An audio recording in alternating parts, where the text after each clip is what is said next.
ವಿಜಯಪುರ ಮಹಿಳಾ ಬಿಲ್ 2026 ವಿರೋಧಿಸಿ ಕಾಂಗ್ರೆಸ್ ವಿರುದ್ಧ ವಿಜಯಪುರದಲ್ಲಿ ಮಹಿಳಾ ಸಂಘಟನೆಗಳು ತೀವ್ರ ಆಕ್ರೋಶ ವ್ಯಕ್ತಪಡಿಸಿದವು.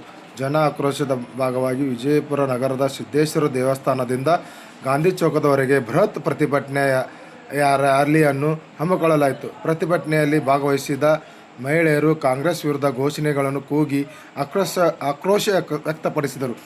ಮಹಿಳಾ ಹಕ್ಕುಗಳಿಗಾಗಿ ಧಕ್ಕೆ ತರುವ ಯಾವುದೇ ಕ್ರಮವನ್ನು ಸಹಿಸಲಾಗುವುದಿಲ್ಲ ಎಂದು ಪ್ರತಿಭಟನಾಕಾರರು ಎಚ್ಚರಿಕೆ ನೀಡಿದರು. ರ್ಯಾಲಿಯಲ್ಲಿ ವಿವಿಧ ಮಹಿಳಾ ಸಂಘಟನೆಗಳ ಪದಾಧಿಕಾರಿಗಳು ಹಾಗೂ ಸಾರ್ವಜನಿಕರು ಭಾಗವಹಿಸಿದರು. ಮಹಿಳಾ ಹಕ್ಕುಗಳ ಪರ ಹೋರಾಟ ಮುಂದುವರಿಯಲಿದೆ ಎಂದು ಸಂಘಟನೆಗಳು ತಿಳಿಸಿದರು.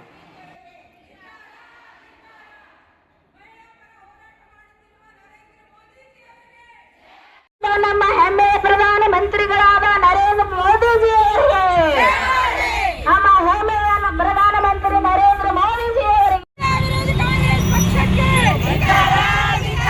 ಮಹಿಳಾ ವಿರೋಧಿ ಕಾಂಗ್ರೆಸ್ ಪಕ್ಷಕ್ಕೆ ಬಲ ಭಾರತ್ ಮಾತಾ ಕಿ ಜೈ, ಬಲ ಭಾರತ್ ಮಾತಾ ಕಿ ಜೈ, ವಂದೇ ಮಾತರಂ, ವಂದೇ ಮಾತರಂ.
ನಮ್ಮ ಮಕ್ಕಳ ವಂದನೆಯಿಂದ ಇದು ಭಾರತ್ ಮಾತಾ ಕಿ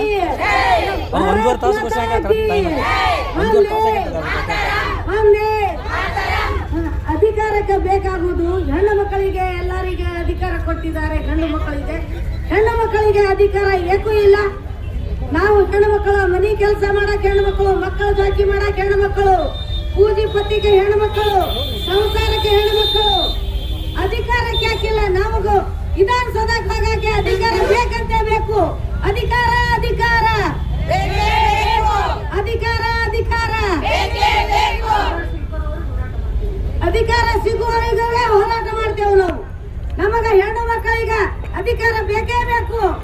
ಅಧಿಕಾರ ಅಧಿಕಾರ ವಿರೋಧ ಮಾಡಿದವರಿಗೆ ಅಧಿಕಾರ, ವಿರೋಧ ಮಾಡಿದವರಿಗೆ ಧಿಕ್ಕಾರ, ವಿರೋಧ ಮಾಡಿದವರಿಗೆ ಧಿಕ್ಕಾರ.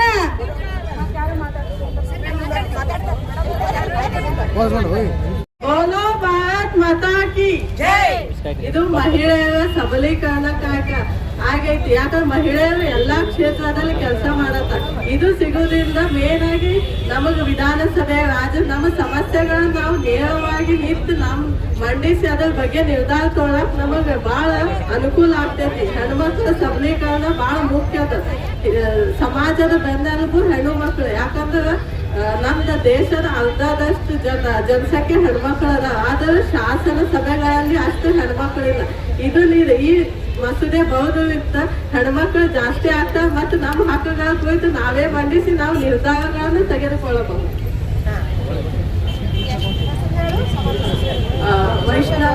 ವೈಷ್ಣವಿ ಸಮಾಜ ಸೇವೆ ಎಲ್ಲದರಲ್ಲಿನೂ ನಾವು ಸಪೋರ್ಟ್ ಮಾಡೀವಿ. ಹಂಗೆ ನಮ್ಮ ಜಾಬ್ನಲ್ಲಿನೂ ನಾವು ಹೆಣ್ಮಕ್ಳಿಗೆ ರಿಸರ್ವ್ ಬೇಕೇ ಬೇಕು. ಗಂಡ್ಮಕ್ಳಿಗೆ ಅಷ್ಟೇ ಅಲ್ಲ, ನಾವು ಹೆಣ್ಮಕ್ಳು ಎಲ್ಲದರಲ್ಲೂ ಮುಂದಿದ್ದೀವಿ. ಕಾಲೇಜ್ನಾಗಲ್ಲಿ ಸಮಾಜ ಸೇವಕರಲ್ಲಿ ಎಲ್ಲದರಲ್ಲೂ ನಾವು ಹೆಣ್ಮಕ್ಳು ಮುಂದಿದ್ದೀವಿ. ಯಾವುದೇ ಹಿಂದೆ ತಗೊಂಡಿಲ್ಲ. ಹಾಗಾಗಿ 33% ನಮ್ಮ ರಿಸರ್ವ್ ಜಾಬಿಗೆ ಬೇಕೇ ಬೇಕು. ಅದನ್ನ ನಿಲ್ಲುತ್ತಾನ ಹೋರಾಟ ಮಾಡೇ ಮಾಡ್ತೀವಿ. ಗೆಲ್ಲುವವರೆಗೂ ಹೋರಾಟ, ಗೆಲ್ಲುವವರೆಗೂ ವೃತ್ತಿಯಿಂದ ಆಯ್ಕೆ 17 ಏಪ್ರಿಲ್ ಭಾರತದ ಎಲ್ಲ ಮಹಿಳೆಯರಿಗೆ ಕರಾಳ ದಿನ. ನಾವೆಲ್ಲರೂ ಅವತ್ತು ಸಂಸತ್ತಿನಲ್ಲಿ ನಾರಿ ಶಕ್ತಿ ಅಧಿನಿಯಮ ಅಂದರೆ ಲೋಕಸಭೆ ಮತ್ತು ವಿಧಾನಸಭೆಗಳಲ್ಲಿ 33% ಪರಿಶಿಷ್ಟ ಜಾತಿ ಮತ್ತು ಪರಿಶಿಷ್ಟ ಸಂಘಟನೆಗಳನ್ನು ಒಳಗೊಂಡು ಕೊಡ್ತಾರೆ ಅಂತ ಹೇಳಿ ಕಾಯ್ತಾ ಇದ್ವಿ. ನಮಗೆಲ್ಲರಿಗೂ ಇಡೀ ಲೋಕಸಭೆ ಸರ್ವಾನುಮತದಿಂದ ಈ ಮಸೂದೆಯನ್ನು ಅಂಗೀಕಾರ ಮಾಡ್ತದೆ, ಎಲ್ಲರಿಗೂ ಮಹಿಳೆಯರಿಗೆ ಹಕ್ಕು ಕೊಡುವುದು ಬೇಕಾಗಿದೆ ಅಂತ ತಿಳ್ಕೊಂಡಿದ್ವಿ. ಆದ್ರೆ ಹಂಗಾಗ್ಲಿಲ್ಲ. ಆ ಮಸೂದೆ ಲೋಕಸಭೆಯಲ್ಲಿ ಸೋಲು ಕಂಡು, ಅದು ಮಸೂದೆಯ ಸೋಲಲ್ಲ, ಪ್ರಜಾಪ್ರಭುತ್ವದ ಸೋಲು. ಯಾವ ದೇಶದಲ್ಲಿ ಸಮಾನತೆಗಾಗಿ ಸಂವಿಧಾನದಲ್ಲಿ ಡಾಕ್ಟರ್ ಅಂಬೇಡ್ಕರ್ ಅವರು ಮೊದಲನೇ ಚುನಾವಣೆಯಲ್ಲಿ ಮಹಿಳೆಯರಿಗಾಗಿ ಮತದಾನದ ಹಕ್ಕನ್ನು ಕೊಟ್ಟರು. ಅಲ್ಲಿ ಮಹಿಳಾ ಮೀಸಲಾತಿ ಸೋತದ್ದು ಬಹಳಷ್ಟ ಒಂದು ಕರುಣಾಜನಕ ಸ್ಥಿತಿ ಅಂತ ಹೇಳ್ತೀನಿ. ಅರ್ಧದಷ್ಟು ಸಂಖ್ಯೆ ಇರುವಂತಹ ಒಂದು ಜನಸಂಖ್ಯೆ ಒಳಗ ಅರ್ಧದಷ್ಟು ಸಂಖ್ಯೆ ಮಹಿಳೆಯರಿದ್ದಾರೆ. ಮತದಾರರಲ್ಲಿ ಕೂಡ 48% ಮಹಿಳೆಯರಿದ್ದಾರೆ. ಅನೇಕ ಚುನಾವಣೆಗಳಲ್ಲಿ ಮಹಿಳಾ ಮತದಾರರೇ ನಿರ್ಣಾಯಕರಾಗಿದ್ದಾರೆ. ಅಂತ ಹೊತ್ತಿನೊಳಗ ಈ ಒಂದು ಮಹಿಳೆಯರಿಗೆ ಸಂವಿಧಾನಿಕ ಪ್ರಾತಿನಿಧ್ಯ ಕೊಡದೇ ಇರುವುದು ಬಹಳ ಒಂದು ಕಷ್ಟದ ವಿಷಯ. ನೋಡ್ರಿ, ನೀವು ಮೊದಲಿನಿಂದ ಈ ಮಹಿಳಾ ಮೀಸಲಾತಿ ಬಗ್ಗೆ ನೋಡಿದಾಗ 96ರಲ್ಲಿ ಮೊದಲ ಬಾರಿಗೆ ದೇವೇಗೌಡರು ಮಂಡಿಸಿದ್ರು. ನಂತರ ಅಟಲ್ಜಿ ಅವರು 98ರಿಂದ 2004ರವರೆಗೆ ಅದಕ್ಕಾಗಿ ಪ್ರಯತ್ನ ಪಟ್ಟರು, ಆಗ್ಲಿಲ್ಲ. 2010ರಲ್ಲಿ ಕಾಂಗ್ರೆಸ್ ಇದನ್ನ ಮಂಡಿಸಿದ್ರು. ರಾಜ್ಯಸಭೆಯಲ್ಲಿ ಇದು ಅಂಗೀಕಾರವಾದರೂ ಮತ್ತೆ ಲೋಕಸಭೆಗೆ ಬಂದಾಗ ಕಾಂಗ್ರೆಸ್ನ ಮಿತ್ರ ಪಕ್ಷಗಳೇ ಅದನ್ನು ವಿರೋಧ ಮಾಡಿದ್ವು. ಅದನ್ನು ವಿರೋಧ ಮಾಡಕ್ ಹಚ್ಚಿದ್ದು ಕಾಂಗ್ರೆಸ್. SP BSP ಮುಂತಾದವು ಎಲ್ಲರೂ ಕೂಡ ಈ ಮೀಸಲಾತಿಯನ್ನು ವಿರೋಧ ಮಾಡಿ ಅದನ್ನ ಹರಿದಾಕಿದ್ರು. ಇಂಥ ಒಂದು ಕಾಂಗ್ರೆಸ್ ಮನಸ್ಥಿತಿ ಐತಿ. ಆದ್ರ ಕಾಂಗ್ರೆಸ್ನವರು ಕುಟುಂಬ ರಾಜಕಾರಣ, ತಮ್ಮ ಮನೆಯ ಮಹಿಳೆಯರಿಗೆ ಮಾತ್ರ ಅಧಿಕಾರ, ಅವರು ಪ್ರಧಾನಮಂತ್ರಿ ಆಗ್ಬಹುದು, ಮತ್ತೇನು ಆಗ್ಬಹುದು. ಆದ್ರೆ ಸಾಮಾನ್ಯ ಮಹಿಳೆಯರಾಗುವಂಗಿಲ್ಲ. ಅವರು ಕೇವಲ ಮತದಾರ ಇರಬೇಕು, ತಮಗೆ ವೋಟ್ ಹಾಕಿ ಅವರು ಬೆಂಬಲಿಸ್ತಾ ಇರಬೇಕು. ಇದು ಕಾಂಗ್ರೆಸ್ ಮನಸ್ಥಿತಿ. ಅದೇ ಭಾರತೀಯ ಜನತಾ ಪಕ್ಷದಲ್ಲಿ ಎಲ್ಲರಿಗೂ ಅವಕಾಶ ಇದೆ. ಒಂದು ಸುಷ್ಮಾ ಸ್ವರಾಜ್ ಅಕ್ಕನವರಿಂದ ಹಿಡಿದು ಇವತ್ತಿನ ನಿರ್ಮಲಾ ಸೀತಾರಾಮನ್, ದೆಹಲಿ ಮುಖ್ಯಮಂತ್ರಿ ರೇಖಾ ಗುಪ್ತಾ ಅವರಿಗೆ ಎಲ್ಲರಿಗೂ ಕೂಡ ಪಕ್ಷ ಒಂದು ಅವಕಾಶವನ್ನ ನೀಡಿದೆ. ನಾವು ಮಹಿಳೆಯರಿಗಾಗಿ ಮೋದಿಜಿಯವರು ಮಾಡಿದಂತ ಎಲ್ಲ ಸಬಲೀಕರಣದ ಒಂದು ಕಾರ್ಯಕ್ರಮ ನೋಡಿದಾಗ 10 ವರ್ಷದಲ್ಲಿ ಮಹಿಳೆಯರ ಒಂದು ಪರಿಸ್ಥಿತಿ ಬದಲಾಗಿದೆ. ಸಾಮಾಜಿಕವಾಗಿ ಮಹಿಳೆಯನ್ನು ನೋಡುವಂತಹ ಒಂದು ದೃಷ್ಟಿ ಬದಲಾಗಿದೆ. ಅವರಿಗೆ ಪ್ರತಿಯೊಂದು ರಂಗದಲ್ಲಿ ಅವಕಾಶವಿದೆ. ವೃತ್ತಿಯಲ್ಲಿ ವೈದ್ಯ ಆಗಿ, ಇಂಜಿನಿಯರ್ ಆಗಿ, ವಕೀಲಿಯಾಗಿ, ನ್ಯಾಯಾಧೀಶರಾಗಿ, ಉದ್ಯಮಿಯಾಗಿ, ಆಡಳಿತ ಅಧಿಕಾರಿಯಾಗಿರುವಂತ ಮಹಿಳೆ ಇವತ್ತು ಅದೇ ರೀತಿ ಲೋಕಸಭೆ ವಿಧಾನಸಭೆಗಳಲ್ಲಿ ಪ್ರಾತಿನಿಧ್ಯ ಪಡೆಯಲೇಬೇಕಾಗಿದೆ. ಇಂಥ ಒಂದು ಹೊತ್ತಿನಲ್ಲಿ ನೋಡಿ, ಯಾವುದೇ ಒಂದು ಒಳ್ಳೆ ಕೆಲಸ ಮಾಡಿದಾಗ ಮೋದಿಜಿಯವರು ಒಂದು ಒಳ್ಳೆ ದೇಶದ ಪ್ರಗತಿಪರ, ದೇಶದ ಹಿತಚಿಂತನೆಯ ಮಸೂದೆಗಳನ್ನ ತಂದಾಗ ಕಾಂಗ್ರೆಸ್ ವಿರೋಧ ಮಾಡಿದೆ. ಅದು CA ಇರಬಹುದು, ಅಥವಾ ಕಾಶ್ಮೀರದ 371 ಆರ್ಟಿಕಲ್ ರದ್ದತಿ ಇರಬಹುದು, ಹಾಗೂ ತ್ರಿವಳಿ ತಲಾಖ್ ರದ್ದತಿ ಇರ್ಬೋದು, ದೇಶದ ರಕ್ಷಣಾದ ವಿಚಾರದಲ್ಲಿ ಸರ್ಜಿಕಲ್ ಸ್ಟ್ರೈಕ್ ಇರ್ಬೋದು, ಆಪರೇಷನ್ ಸಿಂಧೂರ ಇರ್ಬೋದು, ಪ್ರತಿ ಒಂದನ್ನು ಕಾಂಗ್ರೆಸ್ ವಿರೋಧ ಮಾಡಿದೆ. ಕಾಂಗ್ರೆಸ್ಗೆ ದೇಶದ ಹಿತ ಬೇಕಾಗಿಲ್ಲ, ಮಹಿಳೆಯರ ಹಿತ ಬೇಕಾಗಿಲ್ಲ. ಆದರೆ ಇವತ್ತಿನ ಮಹಿಳೆಯರಿಗೆಲ್ಲ ತಿಳಿತದ ಕಾಂಗ್ರೆಸ್ ಏನ್ ಅನ್ಕೊಂಡಂದ್ರ ಗ್ಯಾರಂಟಿ ಕೊಟ್ಟು, ಗೃಹಲಕ್ಷ್ಮಿ ಕೊಟ್ಟು ಮಹಿಳೆಯ ಮತದಾರರ ವೋಟ್ ಹಾಕಿಸ್ಕೊಳ್ಳೋದು ಸರ್ಕಾರ ನಡೆಸೋದು. ಆದ್ರೆ ಅವರಿಗೆ ಆ ಸರ್ಕಾರದಲ್ಲಿ ಭಾಗ ಕೊಡಂಗಿಲ್ಲ, ಅವ್ರ ಜೊತೆ ಕುಂತು ಮಸೂದೆಯನ್ನು ಮಾಡುವಂತಿಲ್ಲ. ಇಂಥ ಮನಸ್ಥಿತಿ ಇದ್ದದನ್ನ ಇಡೀ ದೇಶದ ಮಹಿಳೆಯರು ಇವತ್ತು ಗಮನಿಸ್ತಾ ಇದ್ದಾರೆ. ಇದೇ ಕಾಂಗ್ರೆಸ್ ಮೊದಲು ಅಂಬೇಡ್ಕರ್ ಅವರು ಹಿಂದೂ ಕೋಡ್ ಬಿಲ್ ಅನ್ನು ಮಸೂದೆಯನ್ನ ಮಂಡಿಸಬೇಕಂತ ಕೂಡ ಮಂಡಿಸಲು ಬಿಡಲಿಲ್ಲ. ಅದರಲ್ಲಿ ಎಲ್ಲಾ ಮಹಿಳಾ ಪರ ವಿಚಾರವಿದ್ದು, ಮಹಿಳೆಯರ ವಿವಾಹ, ವಿಚ್ಛೇದನ, ಆಸ್ತಿ ಹಕ್ಕು ಪ್ರತಿಯೊಂದು ಇತ್ತು. ಅದನ್ನು ಕೂಡ ಇವರು ಬಿಟ್ಟಿದ್ದಿಲ್ಲ. ಅನ್ನೋದನ್ನ ಇಲ್ಲಿ ಇತಿಹಾಸವನ್ನು ನಾವು ನೆನಪು ಮಾಡ್ಕೋಬಹುದು. ಇಂಥ ಒಂದು ಕಾಂಗ್ರೆಸ್ ಮಹಿಳಾ ವಿರೋಧಿ ಇದಕ್ಕೆ ನಮ್ಮ ಮಹಿಳೆಯರು ತಕ್ಕ ಪಾಠ ಕಲಿಸ್ತಾರೆ ಅಂತ ಹೇಳಿ ನನ್ನ ಮಾತಿಗೆ ಹೇಳ್ತೇನೆ. ಜೈ ಹಿಂದ್. ಮೇಡಮ್, ನನ್ನದೊಂದು ಪ್ರಶ್ನೆ, ನೀವು ಹೇಳ್ತೀರಿ ಕಾಂಗ್ರೆಸ್ ಮಹಿಳಾ ವಿರೋಧಿ ಅದಂತ, ಅವ್ರು ಏನು ಹೇಳ್ತಾರೆ ಗೊತ್ತೇ, ನಾವು ಡಿಲಿಮಿಟೇಷನ್ ವಿರೋಧಿಗಳು, ನಾವು ಕಾಂಗ್ರೆಸ್ ಮಹಿಳಾ ವಿರೋಧಿ ಅಲ್ಲ ಅಂತ ಅವ್ರು ಇದಕ್ಕೆ ಹೇಳ್ತೀರಿ. 25 ಕೋಟಿ 145 ಆದಾಗ ಡಿಲಿಮಿಟೇಷನ್ ಬರತೈತಿ. ಇವತ್ತಿಲ್ಲ ನಾಳೆ 1971 ಇವತ್ತು ಹೆಂಗ್ ನೀವು ಫಾಲೋ ಮಾಡ್ತೀರಿ? ಇವತ್ತಿಲ್ಲ 2019 ಆದ್ರೂ ಅದು ಬಂದೇ ಬರ್ತೈತಿ, ಅದು ಅವರಿಗೂ ಬರ್ತೈತಿ. ಓಕೆ, ತಮ್ಮ ಹೆಸರು madam? Doctor Vijayalakshmi Tungal. Okay, thank you. ರಾಜ್ಯ ಮಹಿಳಾ ಮೋರ್ಚಾ ಉಪಾಧ್ಯಕ್ಷ. ವಿರೋಧ ಮಾಡುವ ಕಾಂಗ್ರೆಸ್ಸಿಗೆ, ಯಾಕಂದ್ರೆ ಪ್ರತಿಯೊಂದ ಕೆಲಸಕ್ಕೂ ಮಹಿಳೆಯರು ಬೇಕು. ಹೆಣ್ಮಕ್ಳು ಯಾಕಂದ್ರೆ ಮನೆ ಕೆಲಸ ಮಾಡಕ ಮತ್ತು ಪರ್ಚರ್ ಮಾಡಕ್ ಮಹಿಳೆಯರು ಬೇಕು, ಜಾಬ್ ಮಾಡಕ್ ಮಹಿಳೆಯರು ಬೇಕು. ಎಲ್ಲರಿಗೂ ಪ್ರತಿಯೊಂದಕ್ಕೂ ಮಹಿಳೆಯರು ಬೇಕು. ಯಾಕಂದ್ರೆ ಈಗ ಶುಭ ಮಧ್ಯಾಹ್ನ. ಇಂದು ನಾನು ಮಹಿಳಾ ಮೀಸಲಾತಿ ಬಗ್ಗೆ ಮಾತನಾಡಲು ಬಂದಿದ್ದೇನೆ. ನಾವು ವೇದಾಂತ್ ಕಾಲೇಜ್ ವಿದ್ಯಾರ್ಥಿನಿಯರು.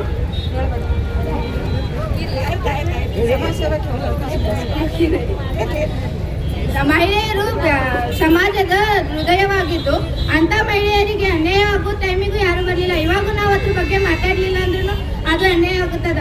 ಮೋದಿಜಿ ಅವರ ಮಹಿಳೆಯರಿಗೆ 33% ರಿಸರ್ವೇಶನ್ ಮಾಡ್ಬೇಕಂತ ಪ್ಲಾನ್ ಮಾಡಿದಾಗ ವಿರೋಧ ಪಕ್ಷದವರು ಅದನ್ನ ತಡೆಗಟ್ಟಿದ್ರು. ಪಾರ್ಲಿಮೆಂಟ್ ಒಳಗೆ ಅವ್ರು ಮಾತಾಡೋ ಟೈಮ್ನಾಗ ಟೇಬಲ್ ಬಡಿದ್ ಅವ್ರು ನಕಾತಿದ್ರು. ಅಂತ ಟೈಮ್ದಾಗ ಅವ್ರ ವಾದ ವಿವಾದ ಒಳಗೆ ಗೆದ್ದಿರ್ಬಹುದು, ಆದ್ರೆ ಇತರ ಗೆದ್ದಿ ಮನುಷ್ಯತ್ವವನ್ನು ಕಳೆದುಕೊಂಡ್ರು. ಮತ್ತ ಎಲ್ಲ ಸಮಾನ, ಗಂಡು ಹೆಣ್ಣು ಸಮಾನತೆ ಅಂತ ಹೇಳ್ತಾರ. ಈ ಟೈಮ್ದಾಗ ಅವ್ರು ಸಮಾನತೆ ತೋರಿಸ್ಲಿಲ್ಲ. ಇದು ಅನ್ಯಾಯ ಆಗೋದು. ನಮಗೆ ನ್ಯಾಯ ಬೇಕೇ ಬೇಕು. ಇದಕ್ಕೆ ವಿರೋಧ ಮಾಡ್ತೀವಿ ನಾವು. 33% ರಿಸರ್ವೇಶನ್ ಬೇಕೇ ಬೇಕು.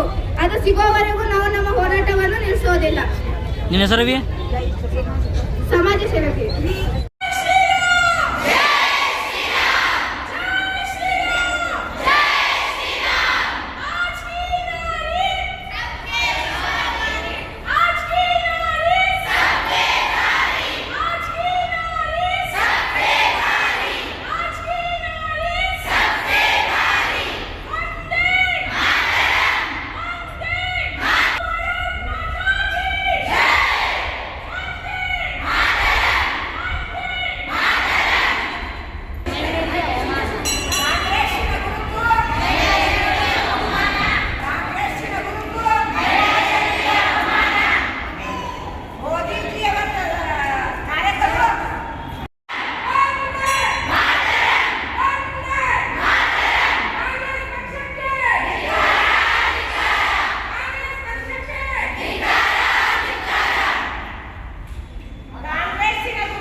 गाडीच्या नंबर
ಬೇಕು.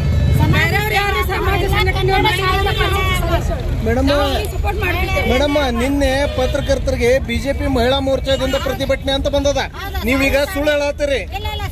ಇಲ್ಲ ನೀವೀಗ ಸುಳ್ಳು ಹೇಳತ್ತೀರಿ. ಮೀಡಿಯಾದವ್ರಿಗೆಲ್ಲ ಬಿಜೆಪಿ ಮೋರ್ಚಾದಿಂದ ಮಹಿಳಾ ಮೋರ್ಚಾದಿಂದ ಅಂತ ಬಂದೈತಿ. 27ನೇ ತಾರೀಕು ಮಾಡ್ತೀವಿ. ಈಗ ನೋಡಿ, ನೀವು ಮೆಸೇಜ್ ಹೆಂಗ್ ಬಂದೈತಿ ಅದಕ್ಕೆ ಕೇಳತ್ತೀವಿ ನಾವು. ಮಿಸ್ಟೇಕ್ ಆಗಿದೆ. ಸಾರಿ. ಓ ಇಲ್ಲಿ ಕೇಳ್ರಿ. ಒಂದ್ ನಿಮಿಷ ಇರ್ರಿ. ಅವ್ರಿಗೆ ಕ್ಲಿಯರಿಟಿ ಶಾಂತ ಒಂದ್ ನಿಮಿಷ. ನಾನು ನಿಮಗೆ ಕ್ಲಿಯರಿಟಿ ಕೊಡ್ತೀನಿ. ನಮ್ಮ ಕಾರ್ಯಕರ್ತರಿಗೆ ಕನ್ಫ್ಯೂಸ್ ಆಗೈತಿ. ಇವತ್ತ ಇಲ್ಲಿ ಎಲ್ಲರೂ ನಾವು ಸ್ವಲ್ಪ ಜನ ಇದ್ದೀವಿ. ಮುಂದಾಳತ್ವ ತಗೊಂಡು ಎಲ್ಲ ಸಂಘಟನೆಯವ್ರಿಗೆ ತಗೊಂಡು ನಾವು ಇವತ್ತು ಮಾಡಿವಿ. 27ನೇ ತಾರೀಕು ನಾವು ಪಕ್ಷದ ವತಿಯಿಂದ ಮಾಡ್ತಾ ಇದ್ದೀವಿ. ಬಿಜೆಪಿ ಒಳಗೆ ನಿಮ್ ಡೆಸಿಗ್ನೇಷನ್ ಏನದ? ಬಿಜೆಪಿ ನಂತರ ಮೊದಲು ಸಮಾಜ ನಾವು ಹೇಳಂಗಿಲ್ಲ ನೋಡ್ರಿ. ನಾವು ಮೊದಲು ಸಮಾಜ ಸೇವೆ ಮಾಡಿದಾಗೆ ನಮ್ಮ ಪಕ್ಷಗಳು ಗುರುತಿಸ್ತಾವು, ಸಂಘಟನೆಗಳು ಗುರುತಿಸ್ತಾವು. ಸುಮ್ನೆ ಹಂಗ ಒಯ್ದು ಕುರ್ಚಿ ಮ್ಯಾಗ ಯಾರು ಅಂದ್ರೆ ಇವತ್ತಿನ ನಿಮ್ಮ ಹೋರಾಟ ಬಿಜೆಪಿ ಹೋರಾಟ ಅಲ್ಲ. ಅಲ್ಲ, ಪಕ್ಷಾತೀತ, ಜಾತ್ಯತೀತ ಏನ್ರಿ, ಎಲ್ಲಾ ಮಹಿಳೆಯರಿಗೆ ಸಮಾನವಾಗಿ ಹಕ್ಕು ಸಿಗಬೇಕು. ಅದು ಅವರಿಗೆ ಮಿಸ್ಟೇಕ್ ಆಗಿದೆ.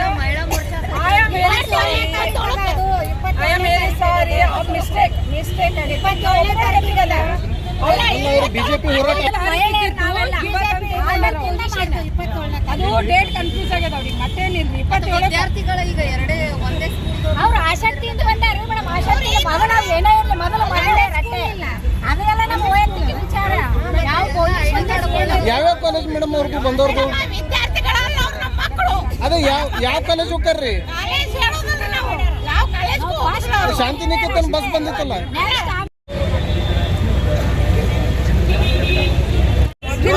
ಸಮಾಜ ಸೇವೆ ಮಾಡ್ಬೇಕು ಬಂದ್ವಿ ಎಲ್ಲ ಮಹಿಳೆಯರಿಗಾಗಿ.